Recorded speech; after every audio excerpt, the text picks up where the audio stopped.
Hey everybody, what's going on?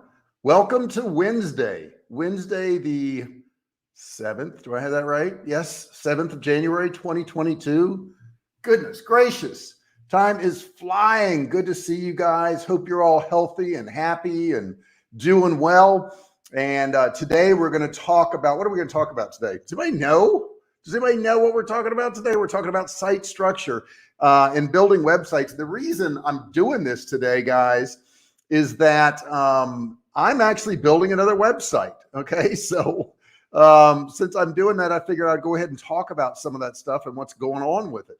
I'm trying to, let's see here, get my screen clear. Let me know that you can hear me, guys. Let me know that you can hear everything okay, and that it's coming clear to you. And I'm trying to straighten out my screen here. I just bumped something and it's showing me all kinds of other stuff, and I don't want that. Let me see here. I just want classic. Okay. And I think that is all I need here. I bumped the wrong tab here. Okay, I'm back on comments now. Hey guys, if you're new here, stay true here. Do me a favor, click that subscribe button down there, turn it from red to gray. Don't forget to ring the bell, turn all bell notifications so you're notified each and every time I go live, and you are notified when I upload a video or if I'm live. So make sure you do that. Today we're going to talk about site structure. I'm going to walk you through everything you need to know about site structure, guys. This is so very important. If you're starting a website, if you've already got a website, you can use a lot of this stuff to help you out, make your website more usable for the person. Okay. And, you got to kind of ask yourself, why is this site structure so important? Well, it's really important because of usability and functionality. Many sites lack a sound structure to guide visitors to the information they're looking for. Having this clear site structure also leads to a better understanding for Google so that Google can find you and send people to you. So it's incredibly important for your SEO and usability. The structure of your site really can have an impact on the user experience, or as we call it, UX. Okay. If visitors can't find the products and information they're looking for, it's not very likely that they'll become regular visitors or customers for that matter. In other words, you should help them navigate your site. Okay. And that's what we're going to talk about today. I'm going to give you a roadmap to do that. Just so you know, I'm also live on Friday and I'm also live on Saturday. So we've got 3 more sessions this week, not to mention I have live videos coming up, not live videos, excuse me, uploaded videos every Monday, Wednesday, and Friday. So you want to check that out too. Navigating should be easy. Okay. You need to categorize your link and your post and products so that they're easy to find. New visitors should be able to instantly grasp what you're writing about or selling. Okay. So the importance for SEO, a solid site structure will really improve your chances of ranking in search engines. There are 3 main reasons for this. Okay. Let me talk about these because these are so important to Google. It helps Google understand your site. Okay. If Google can't understand your site, if they don't get it, they're not going to show it to anybody. Okay. The way you structure your site will give Google vital clues about where to find the most valuable content on your site. So Google's trying to figure it out just like a user coming to your site is. It helps search engines understand your site, mainly about what you're selling, what you're doing, what you're trying to get across. A decent site structure also enables search engines to find and index content quickly, which is what you want to do. A good site structure should therefore lead to a higher ranking in Google. So it's not direct, it's kind of indirect, but nevertheless, it's still there. Let me get another sip. So since I'm building a site right now, and it has to do with my restaurant quality recipe channel, I have to worry about that. Okay. So on your site, and I'm going to say number 2, it prevents you from competing with yourself. Okay. Competing with yourself, which sounds crazy, but this can happen. On your site, you may have blog posts that are really similar. Okay. So for example, you write a lot about, let's say, SEO. You could have multiple blog posts about site structure, even covering a different aspect of it. Consequently, Google won't be able to tell which of these pages is most important. So you'll be competing with your own content for a higher ranking on Google, which sounds crazy, but it happens. You should let Google know which page you think is most important. You need a good internal linking and taxonomy structure to do this. So those pages can work for you instead of against you, because it can actually work against you. You could be competing against yourself. It's crazy. The third thing is it deals with changes on your website. The products you sell in your shop likely evolve over time. So does the content you're writing, that's what you got to say. That has to also change. All right. You probably add new product lines as old stock sells out, or you write new articles, you make new ones that are redundant. You don't want Google to show outdated products or deleted blog posts. So you need to deal with these kinds of changes in your site structure. Okay. So that's what you need to do, okay, to get it all set up. Now, how to set up your site structure, okay? This is what we're going to talk about real quick, because this is what it's all about. And there's just a few things you need to do. So how do you construct a solid site structure? First, I want to look at an ideal site structure, and then I want to explain how to achieve this on your site, okay? So an ideal site structure. Let's start looking at maybe the ideal situation, okay? If you're starting from scratch, how should you organize your site? Okay. I think a well-organized website looks something like a pyramid with a number of different levels. Okay. So the first thing you got is your home page. This is the main page people go to, and they start to navigate from this page. So that's number one. There's only 4 of these. There's only 4. Number 2 is your categories or sections. Okay. So you have to set up your categories or sections. Okay. And the next is going to be your subcategories. And this is only for larger sites, but let's say you have subcategories. And then number 4 is going to be your individual pages and posts. So that's basically, what you're going to be going through. Who do you prefer to host your website? Let me get a sip here. Paul, that's a great question. I could probably better answer that with who I don't want to host my website or build my website, because you got 2 different things here. You got hosting, and you've got actually, where I guess the platform you're going to use to build your website. I don't like a lot of these snap together platforms like Wix or Google. I don't like those. It's not to say they're bad. You just can't really grow with them. And I'm hopefully everybody that's listening plans on growing. I use a hosting company called Nexus. And the reason I use Nexus is because I have different types and different levels of hosting that I need. So I have a Magento site, and I also have WordPress sites. So Nexus can handle all of that. If I were to only have WordPress sites, I would say Bluehost. And the reason I say Bluehost is, number one, I'm an affiliate, but that's not really number one. The main thing is Bluehost is the preferred hosting for WordPress. And since it is, I got to figure it's probably one of the best ones. So I would say Bluehost is my number one pick if I was forced to pick one. I hope that answers your question there. A homepage, guys, and we just talked about this, should be all the way at the top. Okay, that's the top of your pyramid. Then you have some sections or category pages beneath it. You should be able to file all your content under one of these categories. So set up a few categories and put all your content under at least one of them. Okay. You should be able to set it up that way. If your site is larger, you can divide these sections or categories into subcategories as well. Beneath your categories or subcategories are your individual pages and actual posts. So like on Survivalcave Food, if you click canned meats, you're going to come to a page that has canned meats, and then it's going to take you to a page where it has 28 ounce and 14.5 ounce. And then below the 28 ounce, you're going to find beef, chicken, turkey, pork, and ground beef. Same thing under the 14.5 ounce. And then you're going to have different combinations, 6 cans, 12 can mixes, full cases, different things like that. So that's kind of an example of what we do. On top of your pyramid is this homepage. Okay. This means, among other things, that you should link your most important pages from your homepage. Okay. By doing this, your visitors are more likely to end up on the pages you want them to end up on. You show Google that these pages are important. Further down in today's training, I want to help you determine which of your pages are essential business pages.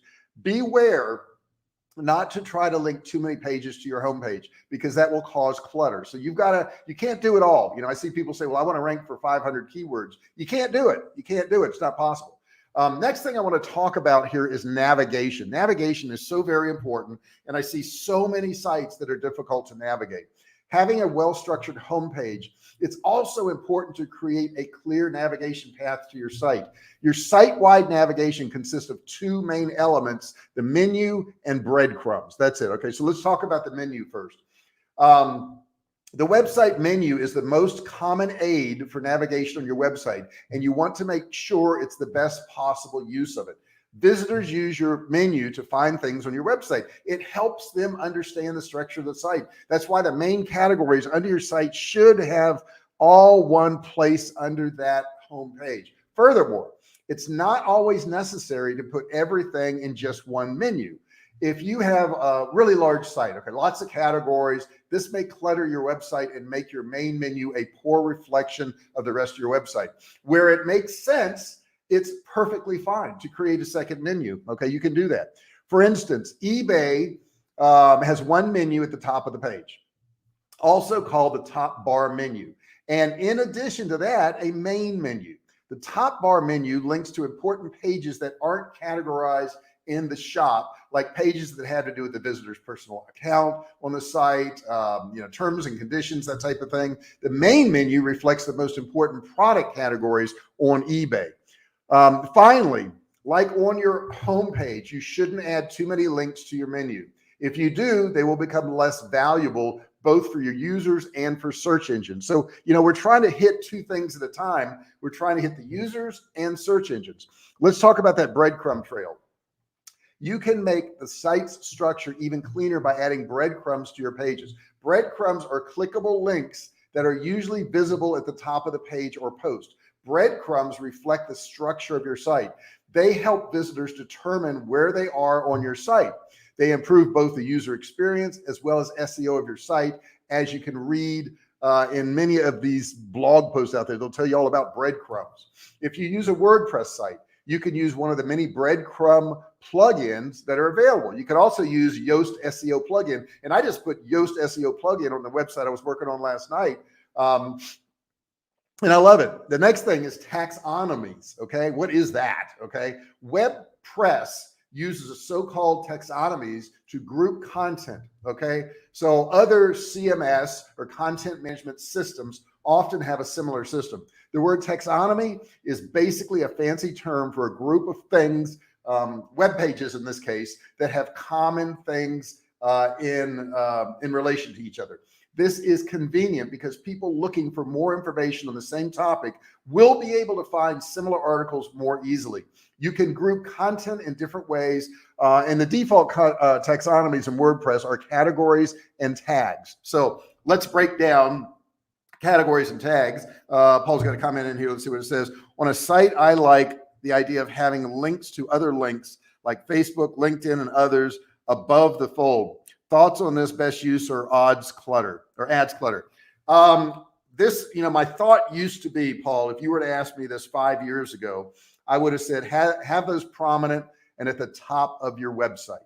But after years of looking at data, after years of seeing what people do, after looking at, heat screens and seeing what happens, I would say don't have them above the fold.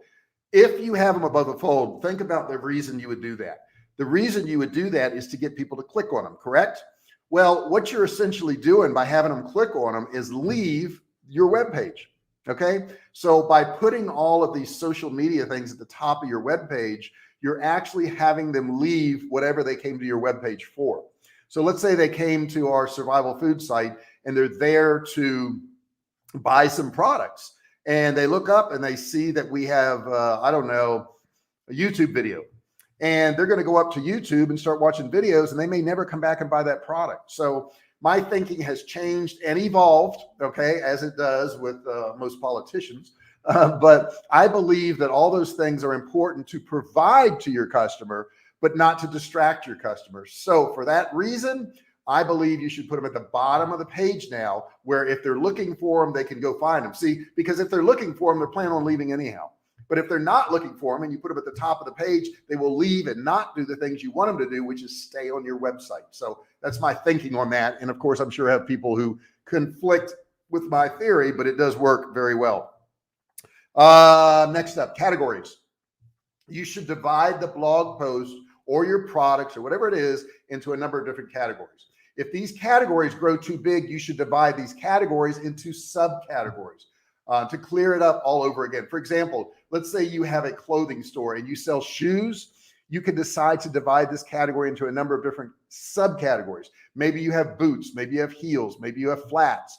All of these subcategories contain products, and in this case, shoes of that specific type. Now, adding this hierarchy and categorizing your pages helps your user and Google make sense of every single page you write. When implementing your category structure, make sure to add your main categories to the main menu of your site. Next thing I want to talk about is tags. Tags are immensely important, and that's the one thing that a lot of people leave out. I'm gonna give you another sip here real quick. And Paul, let me know if that answers your question. Tags. Your site structure will also benefit from adding tags. The difference between a category and a tag mostly has to do with structure. Categories are like a hierarchy, and you can have subcategories or even subcategories if you wanted. Tags, however, don't have that hierarchy. There is no hierarchy. Tags just say, hey, this article or this product has certain property that may be interesting to a visitor. So if I have a can of beef, I may put canned beef, okay, because people are looking for that. Or long-term canned meats, okay? Those are tags, and that helps people. Categories are a table of contents of your website, and tags are the actual index. A tag for an online clothing store mentioned above, what I just talked about, could be a brand, for example, like let's say Timberlands, okay? Now, try not to create too many tags. That's where people go off. Now, I would say the only exception to that rule is on YouTube, where they allow you to have up to 500 characters, I believe it is, and I use up all of those. But on your website, you don't want to have too many because Google won't know how to index that, okay? But on YouTube, people are searching for particular terms. And if you have that term on your video, they'll go to it. It doesn't have anything to do with indexing. So that has a lot to do with it. Contextual internal linking. That sounds like a fancy thing, doesn't it? Well, it's not. Site structure is all about grouping and linking the content on your site. Until now, really, all I've talked about today is classifying links on your homepage, links navigations, taxonomies, that type of thing. Contextual links, on the other hand, are internal links within your copy and your pages that refer to other pages on your site. So I may have a description of canned meat in there, and then I may mention canned chicken, may have a link that goes over to the canned chicken. For a link to be contextual, the page you link to should be relevant for somebody reading the current page. Okay, so if they're reading a blog on my site about how to protect your home from burglars, a link in there should have something to do with how to protect your home, whatever it is, a course, a downloadable, whatever it is. Your most important pages are probably often very relevant to mention on several pages across your site. So you'll link to them most often. Just remember that not only the page you're linking to is relevant, the context of the link is important as well. So Google uses these context of your links to gather information about the page you're linking to.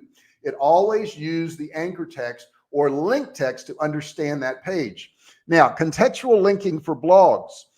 For blogs, you should write extensively on the topics that you'd like to rank for, okay? So think of it that way. Don't be all over the place with these blogs. You should write some main articles, your cornerstone articles, and write various posts about subtopics of that topic. Then link these related posts to your cornerstone articles, and from the cornerstone articles back to the related post. In this way, you'll make sure that your most important pages will have both the most important links and relevant links. Okay, I know that sounds a little complicated, but I hope you understood that.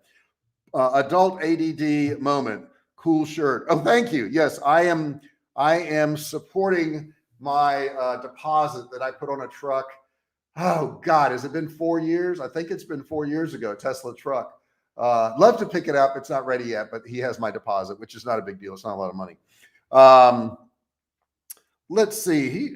Paul's got some good stuff here. What will you offer a restaurant foodie site? Will you have a lead magnet to build a foodie list? I don't know yet, Paul. That's a great question. I know there's a restaurant that's opening in Cedar Park, California, and I saw that they're opening it, and they have several other locations. And I was communicating with the owner of that place today, so I may actually do some in-restaurant videos. I have a bunch of videos to go up. Unfortunately, my video editor is ill. His wife's ill, and they have I think a 2-year-old. Let me get a sip here. So he's a little behind on editing. I've got about 6 videos stacked up for him to get on my restaurant channel. But I don't know. There's so many good ideas about that, Paul. And that is a good one. A foodie list is a really good one. Great answer to my question. Thanks. Will you do paid advertising on your new site? Will you have a Facebook page too? The answer for paid advertising is I don't know. I'm leaning towards no. Because it makes it look too commercial, but I'm not going to rule it out. Not going to rule it out. And I already have a Facebook page, but it's not live yet. So I've got to get all these things interconnected. And I also got to get the website built. It's a big undertaking to do this, guys, to start a new channel, because once you start a channel on YouTube, you've got to have the web page. You got to have the Twitter. You got to have the Instagram. You got to have all these things. And I don't have all that set up yet. So I am working on that. Bear with me on that. Cool. Good stuff there, Paul. Appreciate it. Contextual linking, opportunities for online shops. I want to talk about this for a second. Contextual internal linking works different with an online shop with a very few to no pages that are exclusively meant to inform. You don't explore a specific topic on your product page. You're actually selling a product. Okay, so that's different. Therefore, on a product page, you mostly want to keep people on a page and convince them to buy the product. And that's why I went back to all that social media stuff. I don't want to send them away. Okay. Consequently, contextual linking is far less prominent in this context. You generally shouldn't add contextual links to your product descriptions because it could lead to people clicking away from the page. So although it may get you more people coming to the site or getting people to stay on your site longer, it will lower your sales overall. So don't put these links in your descriptions of your products. You want to link from a product bundle page to individual products. You can do that. You want to maybe go to a related items or compare with similar items section. You could do that. You may also want to have, and Amazon does this really well, customers also bought section. You may want to have that on there. A product bundles or frequently bought together section. So those types of things, true. Landing pages, and I'm running out of time, and I've got tons of more information. So I don't know. I'm going to run for probably a touch longer, but I don't think I'm going to get through everything. So landing pages are the pages you want your audience to find when they search specific keywords you've optimized for. For example, we want people to search for, let's say, free SEO training and end up on the page about free training called SEO for beginners. You need to approach the content of most important landing pages differently than your other regular pages. Okay, this is a whole different thing, guys. So let's talk about search intent. When setting up your site structure, you need to link about search intent. It's about what you think people are looking for when they enter a query into a search engine. But you can figure this out by looking at the Google keyword tool. You can find out what they're looking for. Take time to think about the different possibilities in the search of intent. You may want to cater to different types on your site. That may be something you want to do. Some of you may not want to do that. So we've got another comment here. How does consistent content on a regular scheduled basis affect ranking versus being inconsistent? Will you do Instagram shorts? I don't think I will do Instagram shorts just because of a time issue. I will probably be posting on Instagram recipes though, and pictures of those recipes. That will certainly be there. And consistent content, well, that's just a given.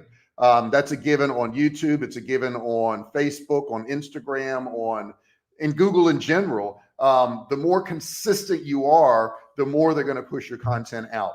You know, if I were to do, let's say, 4 videos this week and post all 4 videos, and then not post for another 30 days and then post 4 videos and not post for another 4 weeks.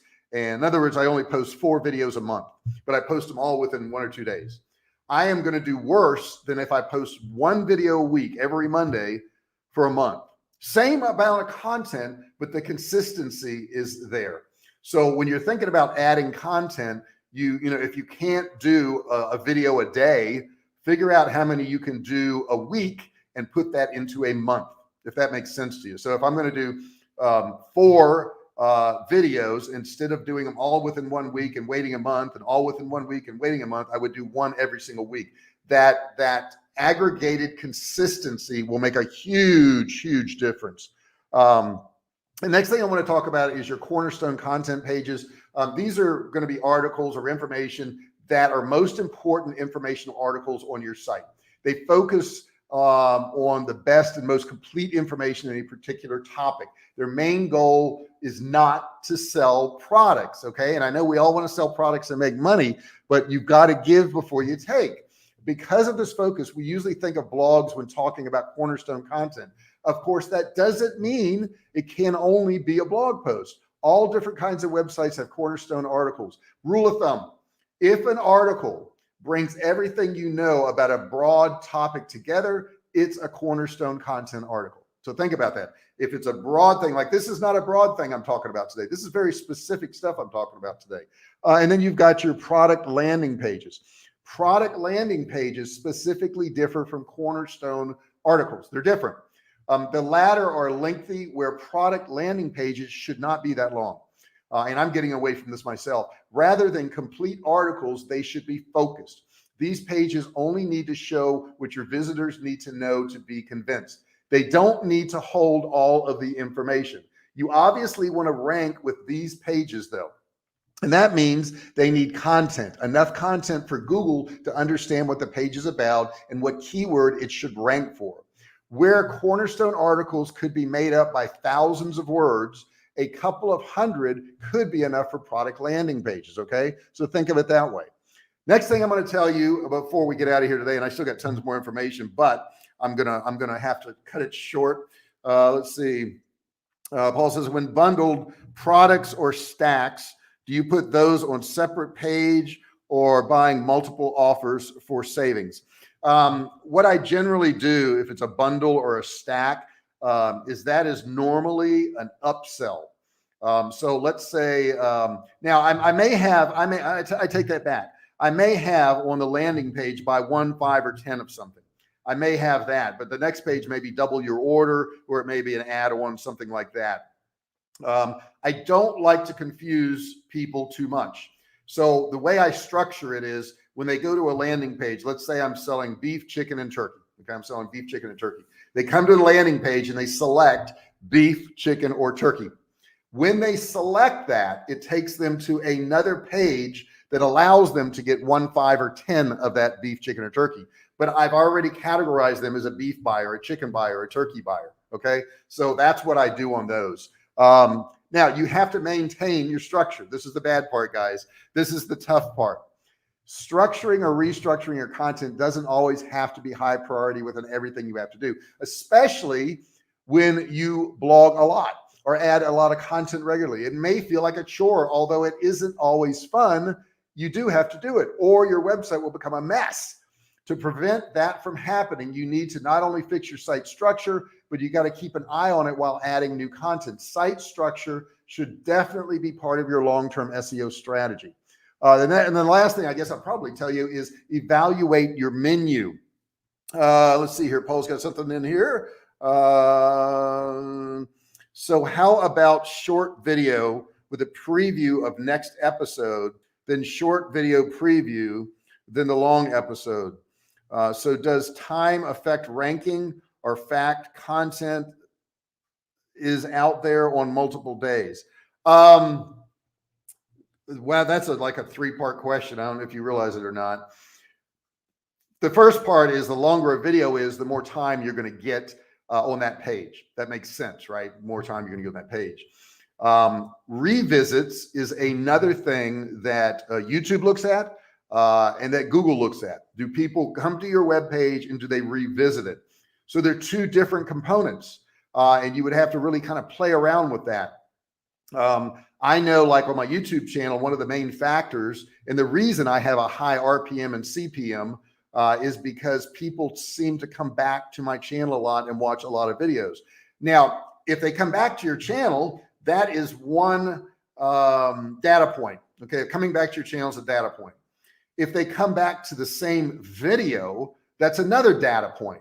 So if they come back to the channel and come back to the video, those are two different data points, but they could also be the same data point, if that makes sense. In other words, they could come back to the channel and watch that video again, or they could come back to the channel and watch another video. Both data points, both important. You have to kind of play around with that to really figure out what works for you best. So anyhow, that kind of gives you a structure of what you want to do in your website. I have so much more I want to talk about on this, but I don't want to run over and keep you guys too long. But if you have any questions, guys, put it in that chat section. Put it in the comment section if you're not watching live. A lot of you aren't watching live, and I get it. I have probably 90 to 95% of my views are not from the live broadcast. And I'll tell you something funny about this, guys. Let me take a sip real quick. A friend of mine, John Wolk, who runs the Jimmy Kimmel Show, I talked to him extensively about this, and he said that it used to be these late night talk show hosts were trying to get as big an audience as possible. They want to have as many people watch the show as possible. And I've been in the green room at Jimmy Kimmel Show, and I've stayed there and I've watched what they do. But that's no longer their intent. That's not their intent, because he says the majority of the views they get are on YouTube replays. So now they're all jockeying to get YouTube replays. So like I'm doing a live video now. Live videos don't do well. Why am I even bothering to do a live video? Here's why. Because when I do a live video, I'll get 90 to 95% of my views after I've gone live. So that little bit of content that I do right now that I don't have a whole lot of people watching, I know tons of people are going to watch it later on. So you've got to kind of think in that term nowadays. If you're doing some live stuff, I want to let you know, don't worry if you're not getting a lot of views. And I see a lot of YouTubers who used to get hundreds or thousands of views when they did a live, now may get 3. And the reason they get 3 is people have figured out, yeah, it's live, but I can always watch it later on, unless I want to be part of it, and I have a lot of great people who put contents in there and questions and all that. And I appreciate you. I appreciate you doing that more than you know. But the majority of the people don't have the schedule or the time to do it, so they will watch later on. So when you're doing any type of live content, guys, understand that you're not going to get a ton of views. Now, Gary V could probably go live and get a lot, but he gets a lot less than he used to. And you would think, well, if you put out more content, you do it more often, you would grow. He does grow in his after views, but he doesn't grow in his live views. Okay. And that's just the way it is. That's the way this world works, because we all want stuff when we want it, not when the program wants to give it to us. So, and that's how Netflix does it, and how, all these streaming services do it. I know I can go watch it at my convenience, because it may not be convenient at 10 o'clock in the morning on a Wednesday for most people to watch me live. I get it. Okay. And I don't slight you for that. But for those of you who want to be here live, I think it's great. And I love having you here, and it's awesome. I really do appreciate you guys. I think that's my thing on content. If you guys have any other questions, feel free to put them in there. Don't forget to subscribe. Hit that subscribe button down there. Turn it from red to gray. Ring the bell. Turn on all bell notifications so you're notified each and every time I go live or I upload a video, which is pretty frequent. Have a blessed week, gang. Thanks for sharing the wisdom. No problem, Paul. And once again, I'll be here Friday. I'll be here Saturday. Live, for those of you who could show up live, I will be here live and cranking out more content and giving you guys more stuff. Still working on the book, still working on other stuff I have going on. Let me get over here to, oh, wait, I clicked on the wrong thing. There we go. I like the pre-recorded videos late at night, binge watching. Oh, that's very cool, Paul. I appreciate that. And I'll, you know what I'll do? I'll go ahead and show your content on the screen there, so other people can see that. That's a great idea, and that's when I watch YouTube, is I will actually, you know, probably from 9:30, 10 o'clock. That's when I actually turn on my TV, which is really YouTube. That's what I watch. Same time Saturday. Yes, sir. It will be at 10 a.m. Central Standard Time on Saturday. Wait a second. When I did that, there's my Tesla representation. When I put your comment up there, it actually blanked out my t-shirt. I'm doing this for Elon. And I tell you, Elon has done a lot for me already. Not on a personal level, but on a stock level. I don't know if any of you guys bought the stock. I bought it around 2015, I think. I can't tell you how much money that stock has made me. It is blown my mind how much money that stock made me. And it's the majority of my portfolio now. And it wasn't as far as investment, but it just grew so much. Thank you, Elon. Thank you, Elon. Guys, I hope you have a wonderful day. I appreciate you being here. I appreciate you hanging out with me. If you didn't watch this live, don't forget to subscribe, ring the bell, turn on all bell notifications so you're notified each and every time I go live or if I upload a video. Yeah, so there's that. And give me a thumbs up. That thumbs up thing. Oh my God, it means so much. Hit that thumbs up thing. It gives me a lot of distribution. Guys, I'll talk to you later.